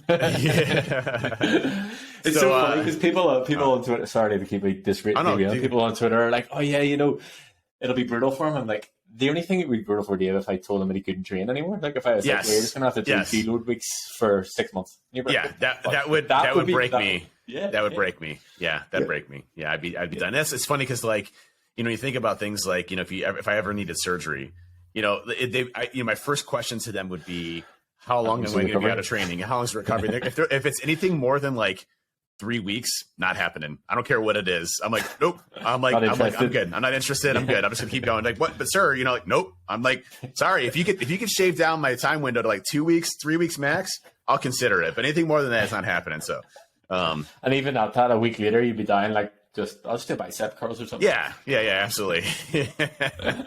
Well, it's funny because everybody's making fun of me on Twitter because yesterday was my rest day, and I decided to clean my gym. Sundays are usually my gym cleaning day, so I do a deep scrub of everything and make sure it's nice and clean, and windows and mirrors and everything else to make sure it's nice and good. And people are like, "Oh, that's a nice way to pretend that you're not lifting, but you still have to lift the weights to clean them." I'm like, that's actually a good point. I'm like, that's why I was doing some tonal bicep curls and things like that as I was doing it. So, no, but it was good to get a clean gym. Getting ready for you on Tuesday. So good. Looking forward to absolutely wrecking the place. Yeah. Me and Cardi B. Cardi B. So, well, anyways, I'm glad you're doing good. Can't wait to see you. Today's topic, I want to hit on two kind of important topics. One, I just wanted to go over some brief new research that came out as of just like last month on testosterone replacement therapy, just from how important that is from a male perspective, and obviously women from an estrogen perspective. Hit the new study, what that means. And then second, we get a lot of questions on how do I find the time? And we've talked about time management in and out quite a bit, but I think it's important to hit it back again, just to talk about how we dedicate our time and how you start off small in small increments. And then from there, once you get into more of a routine, you start to find where you want to prioritize yourself. And this is all about prioritization of your life, right? And I think the biggest challenge that most folks realize is that you have a lot more time than you think in your day-to-day business. It's just what do you prioritize as most important. And when health and fitness become a priority, I'm not saying it's most important. I'm not saying it's above your family. I'm not saying it's above your job or work. But when it becomes more of a priority in your life, you find the right times to do things. And, I struggled at first with time management because, I started off small, maybe 1 hour, 3 or 4 times a week. And that impacted kids' sports and things like that. And so I had to figure out how am I going to still get this in throughout the day? And so my days were kind of chaotic at first as I started to figure out hey, how do I balance this? And what I found is that, listen, the day before I try to plan when I'm going to get my lift in, and that's a hard time that I'm going to do it. And we'll talk about then how do you manage and plan your time. And there are days where my day's just jam packed and there's no chance of me getting lift in. So what do? I wake up at 5 o'clock in the morning and I go and I work out.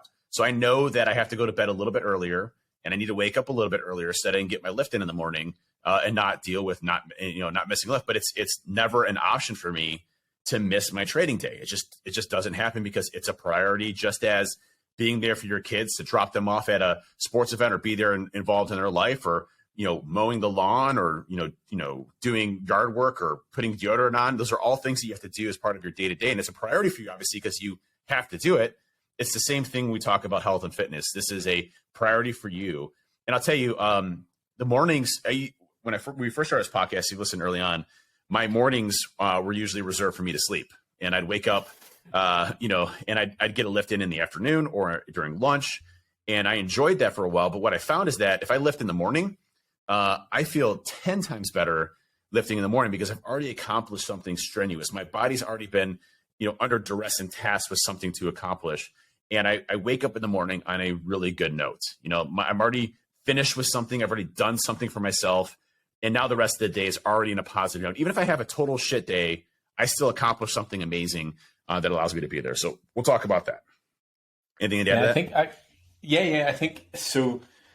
Just what you said there about priorities, I caught something that Stephen Bartlett posted on Instagram over the weekend. And he basically talks about everything that he has achieved, every dream that he's ever done, everybody that's ever been involved in his life, his family, his girlfriend, all his businesses, everything that he's ever done. If you take one of those things away, his day-to-day in his life will still function in some capacity. But he prioritizes his health because if someone takes that away, he can't do any of those other things. So what he was trying to get at is basically, you may have all these other plates spinning, and if someone takes one of those plates away, it's fine. It maybe will be hard to deal with or whatever else, but your life will still go on. But if someone takes away the health plate, you're absolutely fucked because you can't do any of these other things. So I would almost say that it should be a priority above everything else. and I'm going to say everybody else too, because you need to be able to, it's the same thing. And every time I'm on a plane, I think, and the hair is on oxygen mask on first. I'm like, yeah, I get it. But it is about like prioritizing that above everything else. So I think regardless of what you're doing or what you're trying to achieve or what you have going on in your life or who you have in your life or, you know, goals, businesses, work, studying, like health needs to be a priority, because you won't be able to do any of those things. Whether it's you run a business and you want to be a fucking billionaire, it doesn't fucking matter if you're a billionaire and you don't have your health.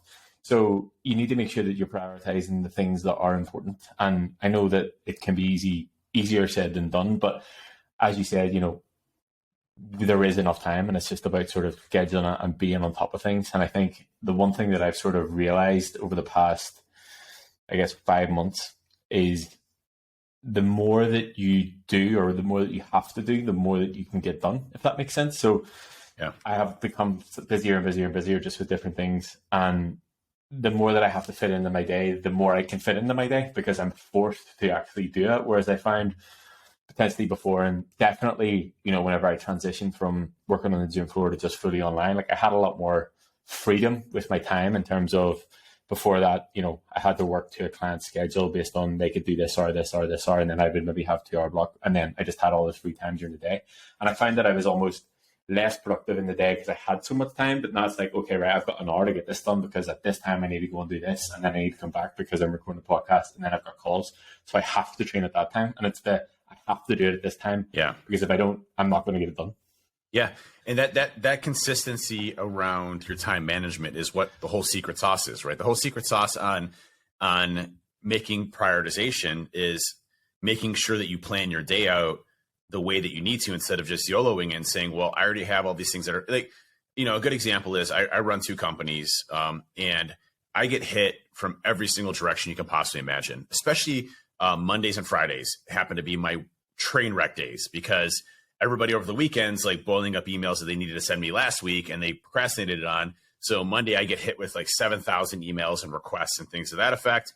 And then Friday I get hit with all the people that procrastinated the whole week, and they're like, oh shit, it's the end of the week. I need to hit Dave up, you know, before he gets it. So my Mondays and Fridays are totally insane, but it, you know, I like to plan a week in ahead of what my schedule is going to look like, but it never works out that way, because people are like, oh, I see you have 15 minutes here. Oh, you have a half hour here. I could sneak in a meeting or time here to go and do this. So my calendar is continuously a juggle and a work in progress. Like my calendar is what I live by. Like if it's not on my calendar, it is not happening, period. Like if someone is like, hey, I have an urgent invite, like if I can't cancel other meetings, it's just not happening, because I don't have enough time to field every single thing that happens in a day or a week. And then you get, you know, folks that are asking questions on social media about like getting into the industry, or you have mentors that you're working in that need attention and time. Then you obviously have the family aspects when you get home, or you have late meetings that were scheduled based on time zone changes. So, you know, your days are going to be very unique and dynamic based on your situations and who you are and your job and responsibilities and everything else.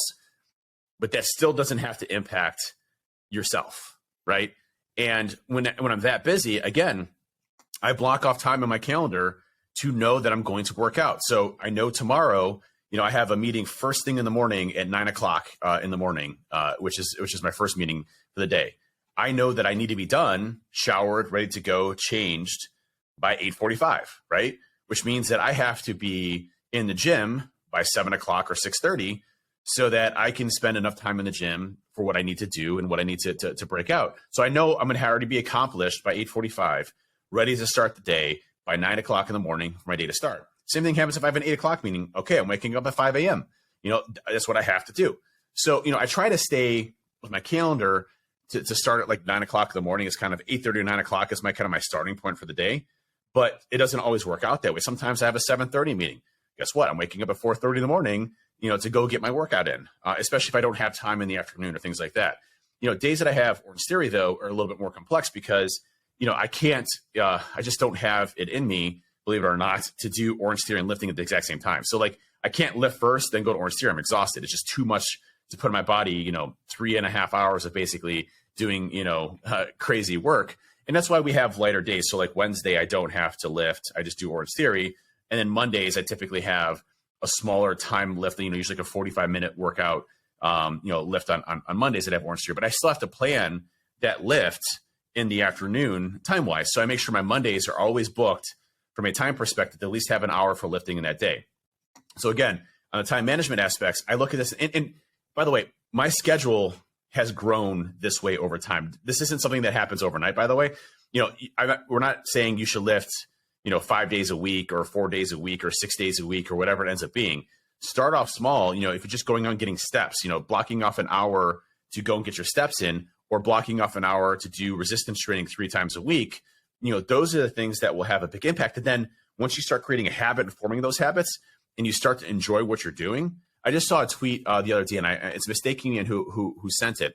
I wish, God, I'll find it as we're going through these tweets, because it was such a good tweet. It was something to the fact of like, man, I didn't realize how much I love going to the gym, and I can't believe my mind has switched to being able to do this and enjoying it. Now it's my priority. It was something to that effect, right? And it's funny because we all have gone through that switch, and we've all also been in the area where we're like, we don't want to fucking lift ever. Like, I hate going to the gym. I hate the gym. The gym sucks. Why would I go and put myself through stress? And then like you get to this point where you're like, listen, if I got to go more than 2 days without lifting, I'm going to be pissed. So there's... You do not want to see me. It's actually funny. So I had a call with Armand earlier on, and he was talking about just a bit of transition that he had to do with work. And he basically said to his boss, he was like, look, I'll be able to do this and I can come to wherever you are, but you need to know that I need time to train. Like, whatever we have to do, however many hours that we need to put in, like whatever has to happen, I'm okay with that.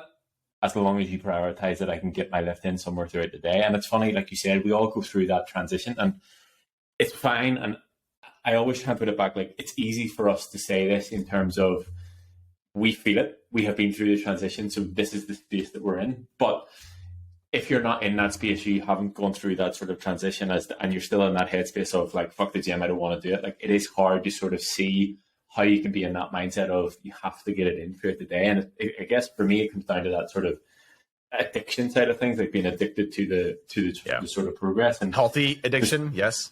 Yeah, it's still healthy, 100%. But like, it's a case of like being able to get it in regardless of where you are and what you got going on. And even talking to James over the weekend, like for me, whenever I started with James, I don't know if anybody remembers the conversation, but he asked me what my physique goals were, because he's a physique transformation coach. Like, that's what he does. And I was like, look, to be honest, James, I don't really have any. Like, all I need is you to help me think and focus better, have more energy, and be able to sort of handle a bigger workload. And to me, the gateway to that is through training and nutrition. And over time, it has evolved. And obviously, the physique side of things has come as a byproduct. But it just comes down to like getting into that headspace of being able to do the things. And I genuinely don't believe I would be able to handle the capacity of stuff that I have going on at the minute if I hadn't have sort of spent the past 5 or 6 months building up to where I am now, and the sort of the strong mindset that comes along the physical strength as well. And even you talking about like playing about with things and making your day what you need it to be to fit everything in. Like today, shit show. Like, got back from Nottingham yesterday, leaving to go to Ohio tomorrow. One day to do everything that I need to do. Up at 4 a.m. Thankfully, the clock's changed, so it was a little bit easier. Up at 4 a.m. Had all of my check-ins done by 7:30 before Harper got up. Was able to get her up, got her to take her, came back, start straight into calls. The only way I could do that was to get up and get those things out of the way. Then I went to train, and then calls, podcast, etc., etc., etc. So I had to do it. That was the only way that I could do it. And I know that you're a fan of getting up in the morning and getting your training in. I'm a fan of getting up in the morning. Now, I was not before. Yes. No, definitely not. I'm a fan of getting up in the morning and getting a big block of work done. So getting check-ins done, because it's something that needs done on that day. Yeah. And having some time in between that I can go. I'm fortunate that I will say that because of the time difference, I have that sort of dead time during the day that if I get my check-ins done before all you guys in America get up, I have a bit of time that I can go to the gym, come back and sort of start in the call. So I am fortunate in that way. But I've had people say to me, yeah, but it's easy for you to do that. I'm like, yeah, it's so fucking easy to get up at 4 a.m. and start up. Like, it's an absolute breeze. Yeah. But I enjoy it. It's distraction free. I'm up before everybody else. I get the shit done. I'm the most productive in that day. And as you said, like that's my thing that I've accomplished, Jim. And I've got all of that shit done before I even have got Harper up and got her off the daycare. One thing that's also helped me is having kind of a battle buddy. This is a term that is used very heavily in the military. having somebody that, you know, you're relying upon, they're relying upon you. So having a buddy you can go to and work out with. And I've been working out with one of my good friends, Chris, who lives, you know, 5 minutes down the road from me. And obviously I have a very nice gym in my basement. So we've been lifting quite frequently in our basement. Don't worry, Ben, I still love you too, buddy. No, I was like, friends with Chris, friends with Rob. What the fuck? There's a lot of space in my heart. There's a lot of space in my heart. A lot of space. I have a big heart. I have a big heart. But it's been nice with Chris is, you know, Chris is an early riser. Like he wakes up at like 4 o'clock in the morning, which that's not effing happening. Okay, listen, I have some extremes. Like, you know, I feel like I'm a morning person now, but I'm not that morning. So Chris, you can have your 4 a.m.s. It's not, yeah, that's night. Okay. But what's nice though is having someone that you can rely upon that you know is going to be there. Cause like there's times where I'm like, oh, it's fucking 5 o'clock in the morning. I got to be up. He's going to be here at 5:30. I'm like, he's going to be here at 5:30. There's nothing I can do. So, you know, I'm just going to get up and I'm going to do it, you know? And that was really resonant with me. So Friday, you know, we had gone out to haunted house hopping. So every year I rent a party bus and we all go drinking and we have pizza and everything else. And, you know, it's funny because like I calculated all the calories that I was going to eat and drink before I even got onto the bus. So I was just basically like slamming protein shakes throughout the day to keep my protein levels high and my calorie levels low. And then I had 2 pieces of pizza. I had some, you know, some snacks like popcorn thingies and some other stuff that I incorporated into there. And then I just had, you know, I had enough drinks that I was feeling good, but I didn't get out of control. And I started drinking water afterwards once I hit my calorie count. And I was, you know, having a great time with some buddies. But the next morning, I definitely did not feel like lifting, right? And I definitely did not feel like waking up. But Chris and I had already put in the time. And so we went and lifted on Saturday. And I lifted legs. And you know what? I effing tore it up. I was deadlifting an ass ton of pounds. I was, you know, back squatting and doing everything else. It was a great session. I didn't miss it. And, you know, those are the things you got to consider as you're doing the whole time management aspect of things. So it's cool to have a buddy that you can work out with. And I'm sure you feel very similarly to when you're like lifting with like Helmy or, you know, other folks. It's good to get different perspectives. And Helmy is a very, very big boy. I was looking at his Instagram page the other day and he's like, oh, it feels good to be back in it. You know, the conversions always F me up. So I'm like 280. I'm like, there's no way that's fucking 280. It looks like 6 something. And I'm like, oh, it's kgs. That's right. So he's deadlifting 650 pounds for like 6. And I'm like, what in the hell is this? Like, how is he doing that? It's insane. But he's a monster. Yeah. But it's exactly right. It's like, whatever way we're wired as humans, we will let ourselves down no end, but we sure as shit won't let anybody else down. So whether it's accountability in terms of a coach or a community or a group or like the client group or someone actually physically there that you're going to lift, like you said, you know, if Chris hadn't have been there on Saturday morning, you hadn't had that scheduled, would you have still got your lift in? Probably later on in the afternoon, but you wouldn't have got up early in the morning to get it done because it would have been an easier option not to. But he was there, you got it done, 0 excuses, and it was done. Yeah, and that's you know, I think when you look at it, the account, and that's one of the things I would say, like from a success perspective, that has really helped me. And if you're just listening to this podcast and you're new to all of this and you're trying to figure things out and how to get yourself into a routine, you know, we've talked about the pillars of what gets you there, the mindset aspects, the nutrition. And nutrition is very important. You know, eating less calories than you're actually consuming. If you're doing more cardio, that doesn't mean eat more food. But the accountability aspects and the community aspects, I can't emphasize enough. Like being in a community that surrounds you with positivity, you know, regardless of what your goals are, if you are happy with your weight and, you know, you're a bit on the overweight side and, you know, you're having fun with lifting, you just want to be more stronger. I mean, there's a whole bunch of goals that we all have for ourselves and everybody's different. And, you know, we are fine with all of that. You know, there's no, it's what you want to accomplish out of life. Right. And even if you want to train for a marathon, we will support you. We don't want to do it with you, but we won't do it with you, but we will support you 100%. We will support the hell out of you, but we're just absolutely. And we're going to congratulate you at the end of it. And we're going to be super happy for you. We just don't want to do it. Okay. So, you know, but everybody has their things. And actually one thing to sort of that I've picked up in terms of the community, like obviously the hacks program is launching next week. And I've got everybody to sort of post the tweet, the infographic on Twitter. And I've noticed everybody else who's on it is like straight on it. Like, let's go, you know, fucking rock gifts underneath. Like, and everybody's being so supportive. And we haven't even started yet. It's like, it's going to be so cool to put all these people together this week whenever I get them all into the Discord channel. So it's cool to sort of see that happen before we've actually even got started. And that just comes down to the community and the support aspect as well. Well, and that's what I was going to try to hit on is that, I can't emphasize enough and the importance around community and everything else that happens. I think, community from my perspective is one of those things that really holds you accountable. It allows you to share your struggles and your experiences. And it makes you one of those things that it just amplifies your tribe. We just lost Ben, so we're going to hold off there for a minute. Yeah. Or whenever, just as long as I have the record. So I'm back. I have absolutely no idea what happened. But today, as I messaged Dave earlier on, because I have so much on and you have like no room for air, everything is fucking up. Everything is fucking up or broken or not working. And my camera just crashed. I don't know what it's doing. But anyway, we're back. Hopefully this is a smooth transition from what you were just saying. If not, people will get it. Yeah. Well, what we were talking about was the community aspects of accountability. Link a different podcast, like different outfits, like podcast episode 23. Yeah. No, but I mean, but what we were talking about was the accountability aspects of things and the community aspects, right? I can't emphasize enough how much tribes of similar nature account for time management and everything else too.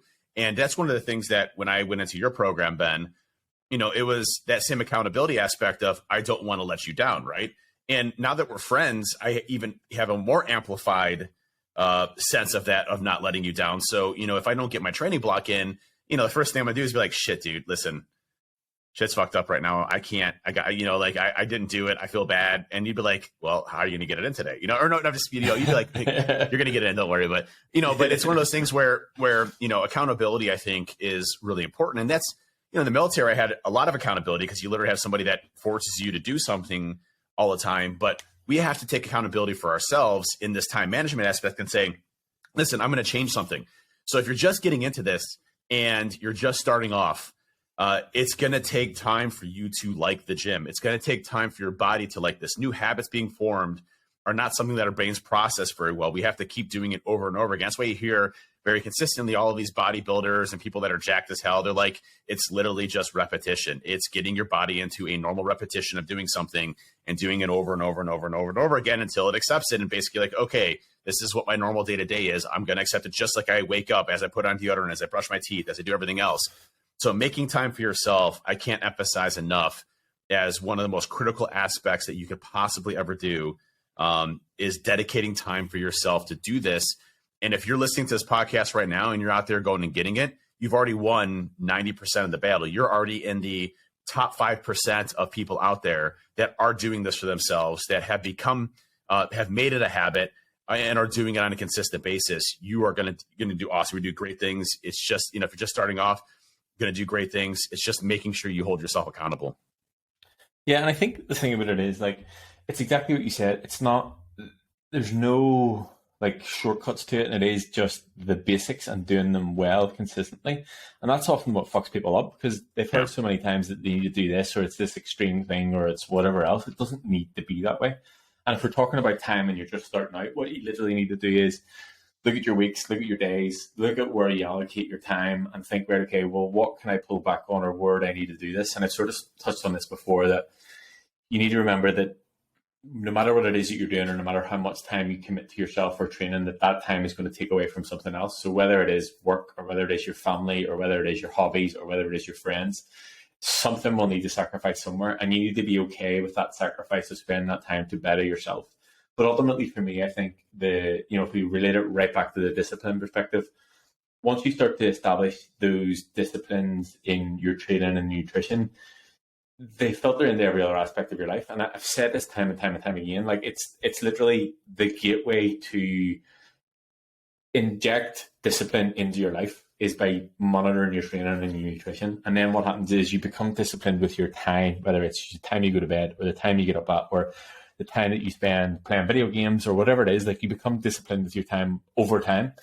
And then you ultimately have capacity to do way more. And you've probably heard this too. It's like, I can't believe how much more time that I have because I've been doing all these things, and because I've been monitored. I have more energy. I'm more focused. I can get more done throughout the day. I have more capacity for more work. I have started a side project. I'm spending more time with my family, and I'm still able to get all my stuff done from a training perspective and whatever it is. And I know that if you're not in this space, it just seems so far away. But trust me, if you just commit to putting that time in, even if it is 2 half-hour sessions a week, 2 45-minute sessions a week, 3 1-hour sessions a week, whatever it is, if you find the time to do that, it will blow your mind how much more time you actually have to get stuff done. Yeah, and that's the thing I didn't recognize is like, I even think when I first started my program, I'm like, dude, I'm busy. Like, I'm running 2 companies. Like, I'm all over the place. I'm traveling all the time. Like, I'm just going to tell you, like, I'm just going to be able to do 3 sessions a week. And I'm like, if you put me in 3 sessions, I'd be pissed. Like, I'd be like, what are you talking about? Like, we've talked about this. Like, are we not friends? Do we not? Yeah, did I piss you off? But it changed drastically as I started building a habit and routine, and I started managing my time management the appropriate way. And it was I would say you're busier now than yeah. I would absolutely say I'm busier now than I ever have been. There's no question about it. My businesses have grown, almost double the size since we started. I have a lot of other things that are heading at the same time with other business ventures and things to that effect. So, my life is not, just mediocre, and I'm not doing anything. I'm busier than I ever have been before. But I've made time for myself. And I think that's the most critical thing. And when you first start doing this, if you're doing it. Or we just add something to it, just make it up, or just like interject a little bit. Yo, we're back. Sorry. I'm having a real shocker, technical difficulties. It's all right. Well, it might be make it a little bit of a shorter podcast today as we work through Ben's technical glitches. I just want to see if the record it's not me. It's definitely Ben. It's definitely not. I actually don't even know what's going on. Sorry, it could be Riverside too. Who knows? But it could be. Yeah. So, but again, to close out the accountability aspects of things and time management, start small. As with everything we talk about on Hacking Your Health podcast, if you're just looking at getting these routines, starting with 10,000 steps a day or 12,000 steps a day, incorporating 1 or 2, half-minute sessions or not half minutes, half-hour sessions or 45-minute sessions for doing some full body, resistance training, and then eventually start to graduate into that as you get more and more accustomed to those habits. And you're going to want to do it. Trust me, your body's going to start to say, hey, this is actually pretty good. I like what it's doing here. I want to start to do more. And I'll tell you, there was a time, and this was probably maybe 6 months ago or so, where I would have kind of like man, I really still want to go lift today, type of perspective. And I don't know why it hit me there. Because I've been doing it obviously for like a year and a half, but it only lasted for like a month or so. And I can't say the last time that I've been like, oh, I want to, not go lift. I enjoy lifting. I can't wait for it. And it's funny because like even days where I'm like sluggish or I don't feel like I have a lot of energy, I'm like, oh, I got to go get my lift in. Okay, well, I'm just gonna go do it. It's like one of those things where I just have to go and do it. It's just like I put on deodorant, just like I do I haven't had that thought, for 6 months, which has been great. Around being like dreading ass to go to the gym, and I think that's changed a lot. So.